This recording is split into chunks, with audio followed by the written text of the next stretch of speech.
Good morning, students. This is your political science class, and we are doing chapter 1. Today's our topic is consequences of partition. Yesterday we see partition, how partition took place. uh, Consequences of partition means partition से क्या क्या दिक्कतें उस time पे पैदा हुई. The year 1947 was the year of one of the largest, most abrupt, unplanned and tragic transfer of population that human history has known. तो जो 1947 ईयर है वो ह्यूमन पॉपुलेशन के लिए बहुत बड़ा विनाशकारी साल था इंडिया के कंटेक्स्ट में. There were killings and atrocities on both sides of the border. तो जो पाकिस्तान और इंडिया दो न्यू नेशन बने, उन दोनों में बॉर्डर के अंदर बहुत सारे लोग उस टाइम पे मारे गए. In the name of religion people of one community ruthlessly killed and maimed people of the other community. तो एक धर्म के लोगों ने दूसरे धर्म के लोगों के साथ अत्याचार किए. मतलब ऐसे ही दूसरे धर्म के लोगों ने भी पहले धर्म के लोगों के साथ, हिंदू और मुस्लिम आप जानते हैं. Cities like Lahore, Kolkata and Amritsar became divided into communal zones. Lahore, Kolkata और अमृतसर जैसे सिटीज के कम्युनल जोन्स में ट्रांसफर हो गए, मीन्स हिंदू और मुस्लिम के दंगों में.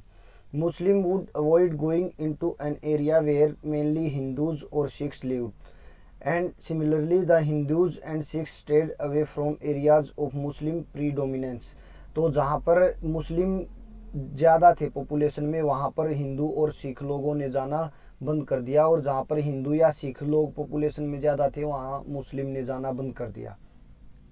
अब ये rioters brought the running train to a halt people belonging to the. ये आप खुद पढ़ लेना, इसमें ये दे रखा कि भाई उस टाइम में किस तरह से ये जो हिंदुओं की, मुस्लिमों की या सिखों की ट्रेनें भर भर कर एक एरिया से दूसरे एरिया में गई और किस तरह से अत्याचार हुए. ये एक स्टेटमेंट है, वैसे पढ़ने के लिए है, काम की नहीं है. Force to abandon their homes and move across borders people went through immense springs. तो एक बॉर्डर से या एक देश से दूसरे देश में जो लोग ट्रांसफर हो रहे थे उनको बीच में बहुत सारी दिक्कतें आ रही थी. Minorities on both sides of the border fled their home and often secured temporary shelter in refugee camps.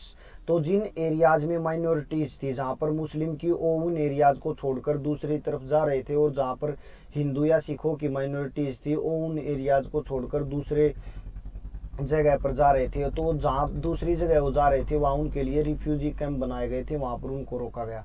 They often found unhelpful local administration and police in what was still recently their own country. उस time पे कोई local administration या police उन लोगों की help नहीं कर रहे थे, और रिएट्स बहुत बड़े लेवल पर, दंगे बहुत बड़े लेवल पर चल रहे थे. They travelled to the other side to of the new border by all sorts of means, often by foot. तो ये एक देश से दूसरे देश में जो बॉर्डर क्रॉस कर रहे थे, ये मतलब किसी भी तरह से, चाहे किसी, कोई बैलगाड़ी से, कोई ट्रेन से, कोई बस से, तो कोई पैदल, इस तरह से बह में निकल रहे थे अपने. Even during this journey they were often attack, kill और रेप्ड. तो जब ये ट्रांसफर हो रहे थे एक जगह से दूसरी जगह पे, इस टाइम पे भी इन बहुत से लोगों को मारा गया, रेप किया गया बहुत महिलाओं का.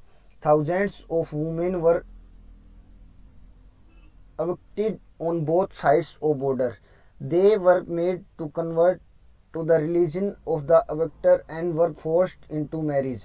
बहुत सारी महिलाओं के साथ जो रेप हुआ, और बहुत सारी महिलाओं का धर्म परिवर्तन किया गया और उनसे शादियां की गई जबरदस्ती. In many cases women were killed by their own family members to preserve the family owner.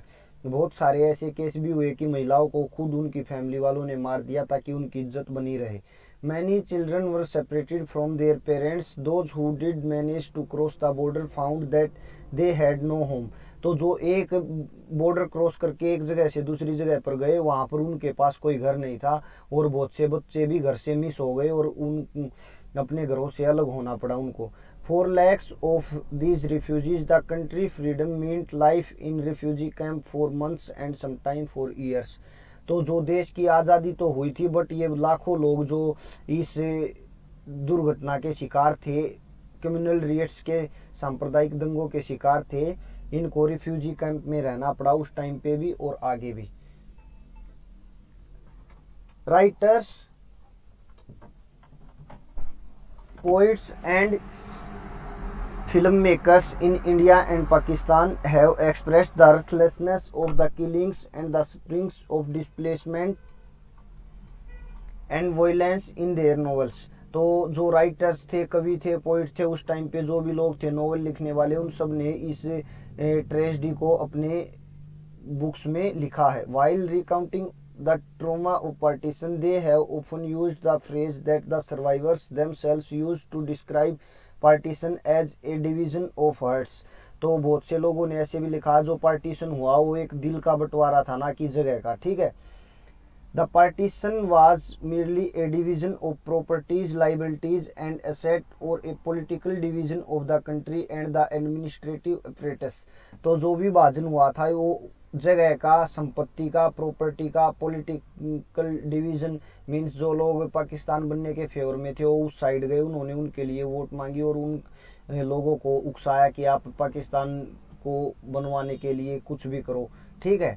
तो ये पार्टीशन बहुत सारी चीज़ों का था। What also got divided were the financial asset and the things like table, chair, typewriter, paper clips, books and also musical instruments of the police band। तो और ये बहुत सारी चीज़ें हैं, इनका भी बंटवारा हुआ। The employees of the government and the railway were also divided। जो उस टाइम पे रेलवे में लोग लगे हुए थे उनका भी डिवीजन, वो भी डिवाइड किए गए कि कुछ जो पाकिस्तान के साथ गए, कुछ ये भारत के साथ आए। अब वो all it was a violent separation of communities who had hitherto live together as neighbours. लेकिन सबसे बढ़कर मेन बात ये थी कि ये प्रॉपर्टी के बंटवारे से अलग ये उन लोगों का बंटवारा था जो पहले एक साथ रहते थे और पड़ोसी थे। It is estimated that the partition forced about 80 lakh people to marriage across the new border, between 5 to 10 lakh people were killed in partition। तो 80 लाख लोग वो एक बॉर्डर से दूसरे बॉर्डर में मूव हुए, ट्रांसफर हुए और 5 से 10 लाख लोग मर गए इस पार्टीशन की प्रोसेस में। Beyond the administrative concerns and the financial strain, however, the partition posed another deeper issue। इस फाइनेंशियल बंटवारे के अलावा पार्टीशन के और भी बहुत सारे इशू थे जो उसके साथ जुड़े हुए थे। The leaders of the Indian national struggle did not believe into the two nation theory. जो भारत की आज़ादी के लिए काम कर रहे थे नेता, वो नहीं चाहते थे कि दो राष्ट्र बने इंडिया जब आज़ाद हो। And yet partition on religious basis had taken place did make India A Hindu nation automatically. और जो इंडिया के फेवर में थे उनमें से कुछ लोग ऐसा चाहते थे कि ये इंडिया एक हिंदू राष्ट्र बने और पाकिस्तान एक मुस्लिम राष्ट्र बने, लेकिन बहुत सारे लगभग उनमें से ऐसा नहीं चाहते थे कि पाकिस्तान भले ही बने तो मुस्लिम राष्ट्र बने, बट इंडिया एक धर्म के नाम प्रदेश ना बने, क्योंकि यहाँ पर सिख भी हैं, बौद्ध भी हैं, जैन भी है, पारसी भी हैं, ईसाई भी हैं, मुस्लिम भी हैं। Muslims to the newly created Pakistan, the Muslim population in India counted। अब ये कह रहा कि मुस्लिम पॉपुलेशन का पाकिस्तान में ट्रांसफ़र होने के बाद भी जो इंडिया बना उसमें 12% मुस्लिम तब भी बचे, और उसके अलावा बहुत सारे सिख भी थे, क्रिश्चियन भी थे, जैन भी थे, बुद्धिस्ट भी थे, पारसी भी थे। The partition had already created severe conflict between the two communities।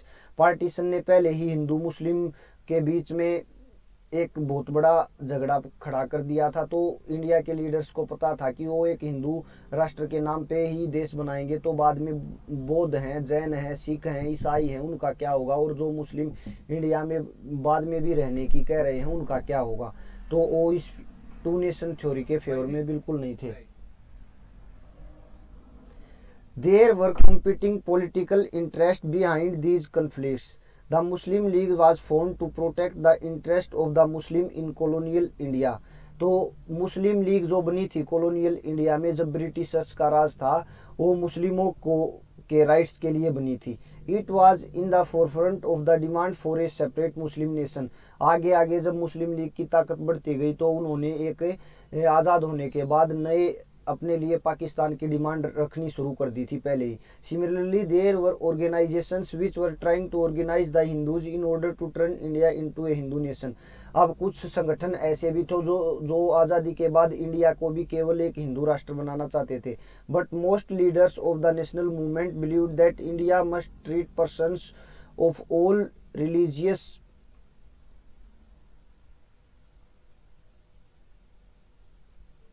equally, and that India should not be a country that gave superior status to adherents of one faith and inferior to those who practiced another religion.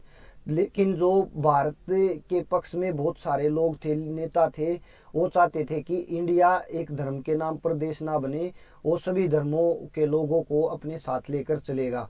यदि वो एक धर्म के नाम पर बनेगा तो दूसरे धर्म के लोगों का क्या होगा जो वहां पर रहेंगे। All citizens would be equal irrespective of their religious affiliation. Bharat में जो लोग रहेंगे वो किसी भी धर्म के हों, सभी बराबर होंगे और उनके साथ इक्वली ट्रीटमेंट होगा। बीइंग रिलीजियस और a believer would not be a test of citizenship. तो धर्म भारत का नागरिक होने का कोई प्रमाण नहीं होगा। They cherished therefore the ideal of a secular nation. इसलिए इन नेताओं ने भारत को एक धर्मनिरपेक्ष राष्ट्र बनाना चाहा। This ideal was insert in the Indian constitution. और इंडियन कॉन्स्टिट्यूशन में और इंडियन कॉन्स्टिट्यूशन की प्रीएम्बल में भी ये बात लिखी गई कि इंडिया एक सेक्युलर धर्मनिरपेक्ष कंट्री होगा जो किसी एक पर्टिकुलर वन रिलीजन को प्रायोरिटी नहीं देगा। ठीक है, अब ये आप पढ़ लेना। श्वेता नोटिस दैट, इसमें कुछ स्टोरी दे रखी है कि पहले उसकी फैमिली वाले पाकिस्तान में थे, बाद में कैसे इस तरह से ट्रांसफर हुए, बहुत से लोग ऐसे हुए, आप बिना पढ़े भी इसको सोच सकते हो। उसके बाद ऊपर एक काम की बात है यहाँ पर, महात्मा गांधी सेक्रीफाइस। ये उस टाइम पीरियड की इंसिडेंट है जब पार्टीशन हुआ, तो महात्मा गांधी पार्टीशन से बहुत ज़्यादा दुखी थे और वो किसी भी असेंबली या किसी भी प्रोसेस में जो उस टाइम पे इंडिया की फ्रीडम की चल रही थी वो खुद इन्वॉल्व नहीं हुए और कोलकाता में जाकर वो अपने अहिंसा सत्याग्रह जो उसके उनकी आइडियोलॉजी थी उनमें बिलीव करते हुए वहां पर जाकर रहे, क्योंकि उनको ऐसा लग रहा था कि जो पार्टीशन हुआ है ये आज ही कम्युनल रेट्स जो आज लाखों लोग मर रहे हैं ये आज तक बात सीमित नहीं रहेगी, आगे हमेशा इंडिया और पाकिस्तान के बीच में ये सिचुएशन चलती रहेगी और जो आज चल भी रही है। इसमें महात्मा गांधी की आइडियोलॉजी से आप अच्छे से सीख सकते हो उनका क्या मानना था। ठीक है, नहीं तो देखो महात्मा गांधी उस टाइम पे सबसे डोमिनेंट इंसान था पूरे इंडिया में, वो चाहता तो राष्ट्रपति प्रधानमंत्री कुछ भी बन सकता था, लेकिन उसने किसी भी तरह की पोस्ट में कोई इंटरेस्ट नहीं दिया, इसी वजह से उसको आज भी बहुत ज़्यादा स्टेटस उसको दिया गया है और उसको माना जाता है। ठीक है, लेकिन जो चाहता था एक्चुअली होता वही था, जवाहरलाल नेहरू को ही वो प्राइम मिनिस्टर बनवाना चाहता था और वही बने आगे चल के। आप इसको भी पढ़ लेना, ये आपका आज का टॉपिक है। कोई डाउट हो पूछ लेना। Okay, thank you.